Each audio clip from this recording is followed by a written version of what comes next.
नमस्कार, मेरे चैनल में आपका स्वागत है। मैं हूं जगदीश यादव।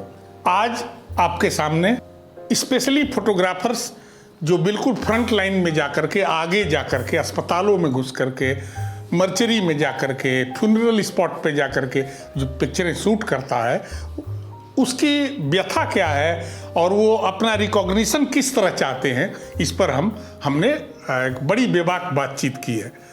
ये बातचीत आप सुने, आगे समझें, और मेरा आग्रह है कि आप इसमें पार्टिसिपेट करने के लिए कमेंट जरूर किया करें। कमेंट करें, पसंद आए तो लाइक करें, शेयर करें।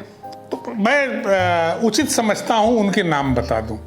कलकत्ता से हैं वरिष्ठ महिला फोटोग्राफर, महिला फोटो जर्नलिस्ट, जो आजकल टाइम्स ऑफ इंडिया के लिए काम कर रही हैं और पिछले 21 सालों से काम कर रही हैं टाइम्स ऑफ इंडिया के लिए। वो हैं कृष्णा रॉय।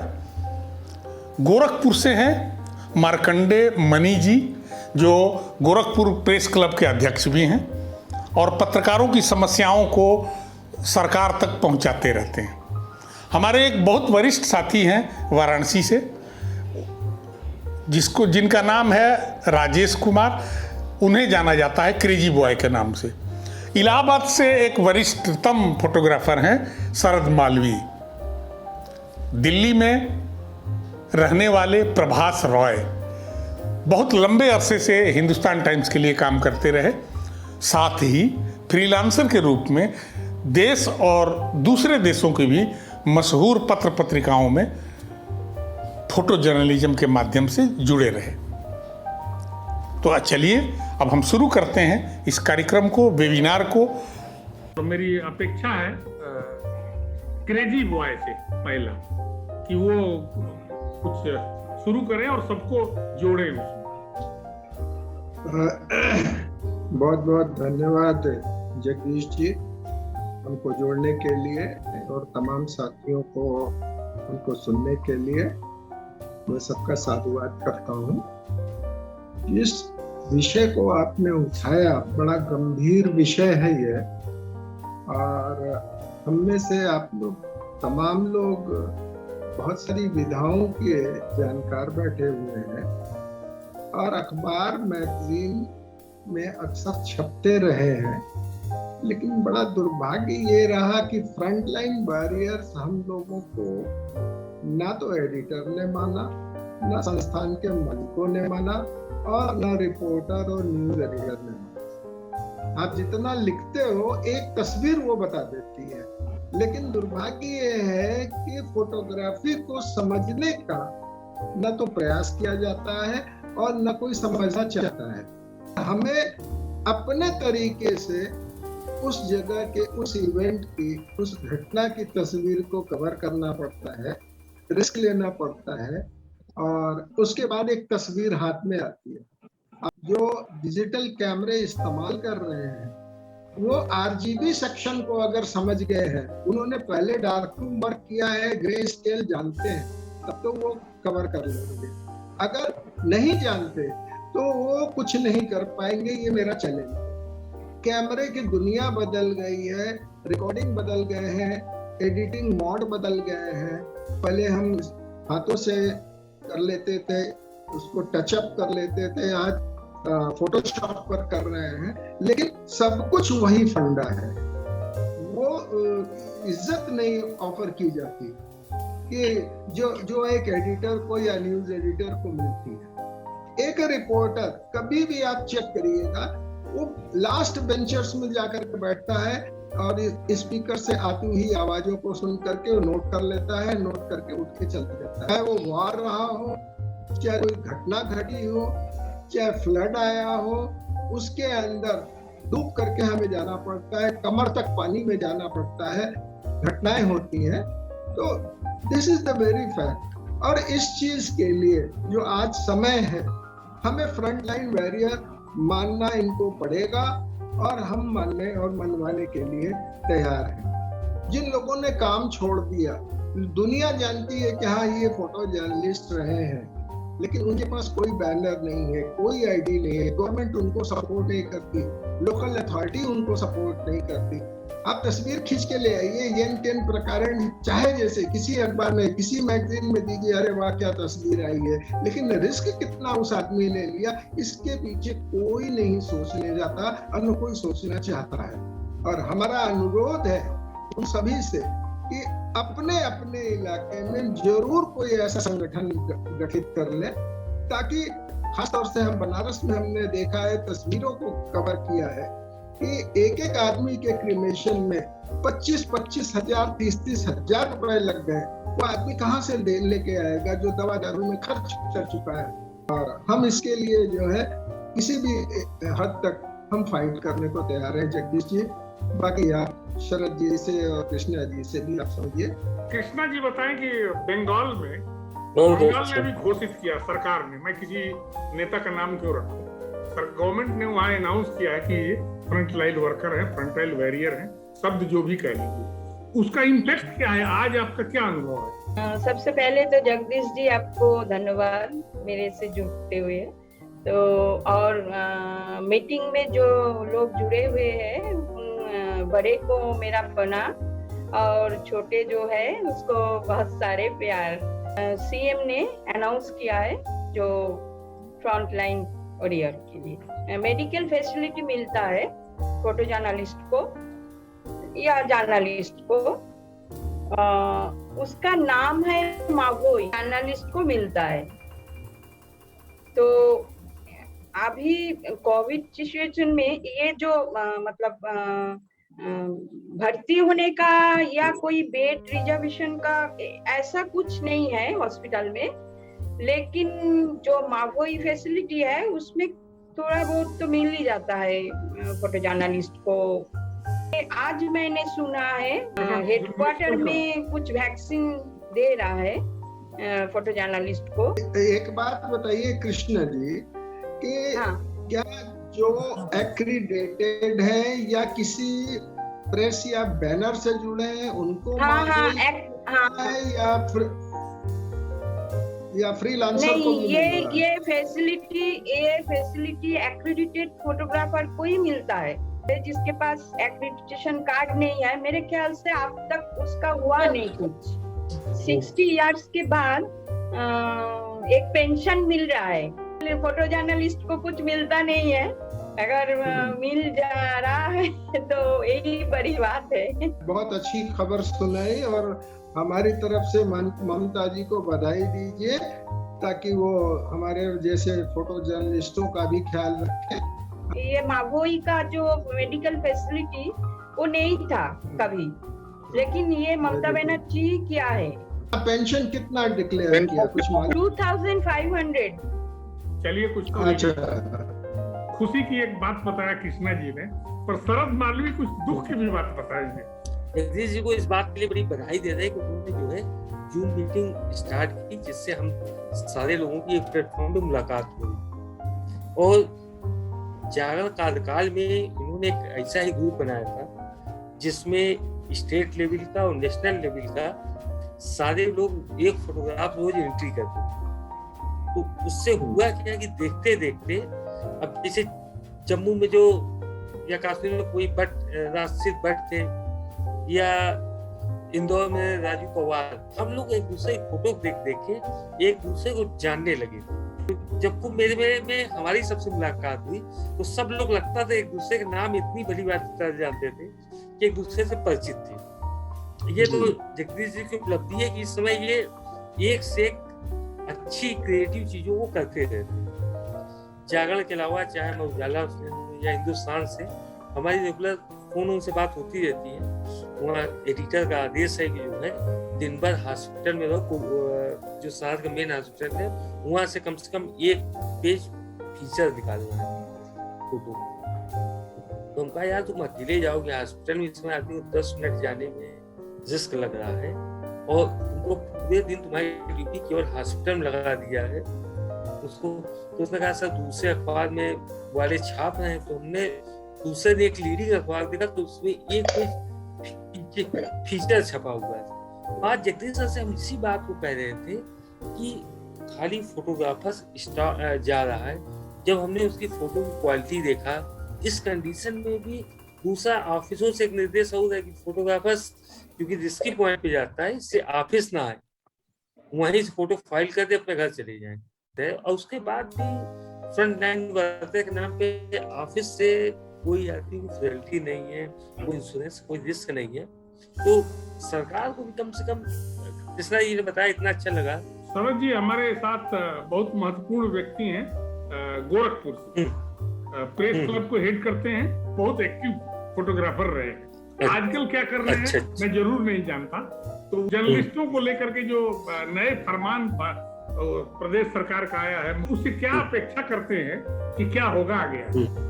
मार्कंडेय मठ त्रिपाठी यहाँ 4 सालों से बतौर प्रेस क्लब अध्यक्ष देख रहा हूँ। मैं प्रेस क्लब में महामंत्री भी रहा, कोषाध्यक्ष भी रहा, लेखा परीक्षक भी रहा। मतलब जर्नलिज्म में मैंने बतौर शुरुआत की फोटो जर्नलिस्ट 10-15 साल मैंने किया, फिर इंडिया टुडे में किया, अमर उजाला, आज यूनाइटेड भारत, फिर इसको चेंज करके रिपोर्टिंग है, अभी मैं इलेक्ट्रॉनिक मीडिया से।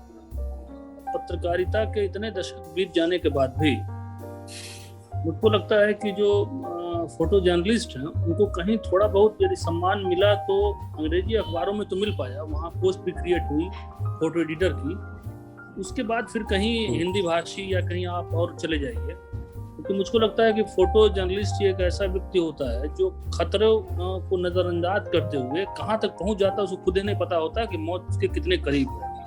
तो अभी तो हम लोग वहीं के वहीं पड़े हुए हैं जहाँ पर थे। मुझको लगता है कि सबसे पहले इसके लिए थोड़ा संघर्ष होना चाहिए। मेरा एक अपना निजी अनुभव रहा है, चाहे वो किस ब्रांड का कैमरा हो, और अगर आपने फुल फ्रेम कैमरा ले लिया, उसके 2-4 लेंस ले लिए, तो आप 10 लाख के लपेटे में आ गए। बीच में बोलना पड़ रहा है और ये बोलना है कि असली जिस मुद्दे को लेकर के हम लोग बैठे उस पर बात कृष्णा जी ने बड़ा साफ साफ कहा, सरोज मालवीय जी ने साफ साफ कहा, बाकी हम लोग थोड़ा भटक रहे हैं और समय खत्म हो जाएगा। राज्य सरकारें जो भी हैं, यह बड़ा दुर्भाग्य का विषय है कि मैं विगत यह दूसरा लॉकडाउन है, दूसरा कोरोना का साल है, दूसरी वेव है। मुझको जो याद आता है कि प्रधानमंत्री जी ने अपने प्रथम वक्तव्य में कहा था कि फोटो क्या, पत्रकार भी कोरोना वॉरियर्स है। अभी हाल के दिनों में 2-4 दिनों में माननीय मुख्यमंत्री जी ने कहा है कि वैक्सीन पत्रकार और पत्रकार के परिवारों को भी लगाया जाएगा। अब तो जो रजिस्टर्ड हो जा रहा, जो रजिस्ट्रेशन करा ले रहा है, यह काम साल भर पहले होना चाहिए था, जो कि अभी ये बताया जा रहा है कि अभी लगवा ले, तो यह कोई बड़ी बात नहीं है। राज्य सरकार हो या केंद्र सरकार हो, पत्रकारों के बारे में कोई नहीं सोच रहा। पहले भी वो इस्तेमाल करते थे, अब भी इस्तेमाल कर रहे हैं। यह कोई बड़ी बात नहीं है कि वैक्सीनेशन के लिए उन्होंने कह दिया या किसी ने जो है कोई पॉलिसी ला दी। हमारे बीच में जो सबसे युवा है पवन यादव, मैं उनसे जानना चाहूंगा। लेकिन मुझे थोड़ा बहुत ये भी लगता है कि जैसे राजेश जी उन्होंने कहा कि हमारा कोई वैल्यू ही नहीं देते हैं जर्नलिस्ट। दिल्ली में ये सोच है कि जो 8वीं पास नहीं कर पाया वो फोटोग्राफर बन गया। मैं कई फोटोग्राफर को जानता हूँ जो कि कहना नहीं चाहिए, उनको एजुकेशन के नाम पे कुछ भी नहीं है। उनका फोटो खींचने जा रहे हैं, उनके बारे में या जिस विषय की फोटो खींचने जा रहे हैं उनके बारे में रेकी करना तो बहुत दूर की बात। वो जाके देखते हैं फोटोग्राफर कहाँ खड़े हैं, वो भी उसी में शामिल हो जाते हैं। हम ये कह रहे हैं कि लोगों को जान बचाने की जरूरत है, ट्रीटमेंट की जरूरत है। आपकी नजर में क्या हो रहा है, इस पर बोलना है। फोटोग्राफर क्या काम करते हैं, इसको बहुत ज्यादा नहीं। मुझे तो ये लगता है कि जब कोई फोटोग्राफर इफेक्टेड हो जाता है, उसको बचाने के लिए और 2-4 फोटोग्राफर साथी ही आता है और कोई नहीं आता है। मणि जी ने कहा ना कि दफ्तर से ही वो जहाँ असाइनमेंट में जा रहे हैं वहां जाके शूट करके घर चले जाओ, ऑफिस आने की। मालवीय जी कह रहे थे, ये मालवीय जी कह रहे थे, हाँ मालवीय जी कह रहे थे कि घर चले जाना और दफ्तर ना आना तो इन्फेक्ट कर दोगे। घर में जाके इन्फेक्ट करना अपने परिवार को। बिल्कुल सही, बिल्कुल। ये नहीं सोचते हैं कि भाई जो फोटोग्राफर जा रहा है, कम से कम अगर हम ऑफिस के तरफ से एक पीपीए किट प्रोवाइड कर दें तो उनका भी जान बचे, वो भी सेफ रहें।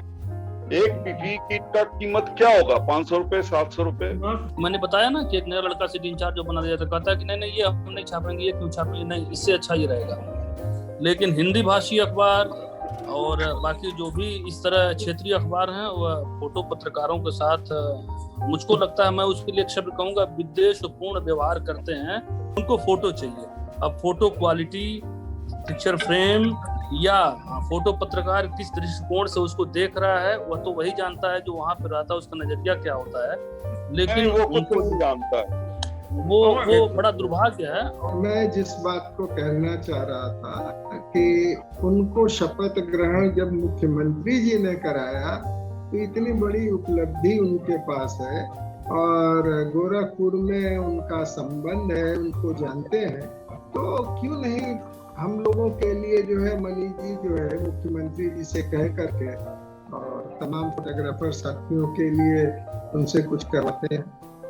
मैंने माननीय मुख्यमंत्री जी से शपथ ग्रहण में 2 चीजें मांगी थी। एक तो पत्रकारों के लिए हाईटेक प्रेस क्लब जो 7 करोड़ की लागत से लगभग अभी बन के तैयार होने जा रहा है शहर के बीचों बीच, एक बात। दूसरी बात, मैंने करीब उनसे 500 आवास मांगे थे पत्रकारों के लिए जो गोरखपुर में मेडिकल कॉलेज के पास शहर के बीचों बीच, उसको भी कह सकते हैं, उन्होंने फ्लैट बना के दिए हैं। वो 2000, 4000, 6000, 10,000 किराया दे देंगे। वो ये भी साथ में अपेक्षा करते हैं कि सरकारी योजना कोई मिले तो हमको बिल्कुल फ्री मिले। कई लोगों ने हमसे कहा कि 8 लाख में मिल जाता, कई लोगों ने कहा 12 लाख में मिल जाता। ऐसा हम लोगों को भी उसके प्रति अवेयर रहना चाहिए कि अब क्या है, कैसे है। पहले पुलिस चालान काटती थी तो कागज पे होता था, फाड़ के फेंक देती थी। अब फोटो के साथ खींच के वो डाल रही है, तो वो आप कोर्ट में भी जाके नहीं माफी मांग पाएंगे। तो तमाम चीजें बदल रही हैं, हम लोग भी कहीं ना कहीं नहीं बदल पा रहे हैं। हालांकि हमारी ये कोशिश रहती है। हमारे कई कोरोना काल में साथी हमारे जो है इस समय असमय मौत उनको मिली, लेकिन हम लोगों ने कोशिश किया कि उनको जहाँ तक हो पाए लाभ दिला पाए और हम लोग लगातार जाए। मैंने सारे फोटोग्राफर्स को जो है एक छतरी के नीचे आना चाहिए और अपनी आवाज उठानी चाहिए। स्वागत है पवन जी, स्वागत है। धन्यवाद सर। एक्चुअली जो अभी डिस्कशन जो अभी हो रहा था, आप जो कर रहे थे कि फोटोग्राफर को बोला जाता है कि आप जो है कोरोना काल में ऑफिस मत आइए और फोटो जो है ऑनलाइन ही ट्रांसफर कर दीजिए, आपको आने की जरूरत नहीं। और दूसरे टाइम जब कोरोना पीरियड खत्म हो जाता है, लॉकडाउन पीरियड जब खत्म हो जाता है, लोगों में खौफ खत्म हो जाता है, तब अगर हम बोलते हैं कि भाई हम फोटो जो है ऑनलाइन आपको भेज देते हैं, हमारा थोड़ा टाइम सेव हो जाएगा, तो वो जिद करते हैं कि नहीं आप ऑफिस आइए, ऑफिस आके जो है फोटो फाइल करिए। वहाँ एक आयरनी सी क्रिएट हो जाती है कि मतलब फिर हम क्या हैं, कंपनी हमें किस चीज के लिए यूज कर रही है कि आप बस एक फोटो दीजिए और आपका काम खत्म है, हम आपको नहीं जानते हैं, आप कौन है। तो मैंने ये जब मैं जालंधर में पोस्टेड था पंजाब में, हमें कंपनी की तरफ से एक सैनिटाइजर की एक डब्बी भी नहीं मिली और जैसे ही लॉकडाउन लगा मुझे मना कर दिया गया कि आप फील्ड में जाते हैं सुबह शाम। और मैं थोड़ी इन्वॉल्वमेंट ज़्यादा भी रखता था, जो सबको दिखता था फोटोग्राफ्स में भी, कि मैं थोड़ा घुस जाता था कि चलो ठीक है फोटो चाहिए तो करना है। तो उन्होंने देखा तो उन्होंने तीसरे दिन बोल दिया और सारे रिपोर्टर्स ने मिलके बोला कि देखो पवन जो है वो फील्ड में जाते हैं और फिर हमें प्रॉब्लम हो सकती है, तो आप उनको बोलिए कि वो ऑफिस ना आया करें, घर से ही अपना काम। मुझे जो अजीब बातें लगी है, पर ठीक है चलो, मैं नया था, मुझे लगा शायद मेरे साथ हो रहा है, लेकिन फिर जब बाकी लोगों के एक्सपीरियंसेस सुने तो पता चला कि तो सबके साथ हो।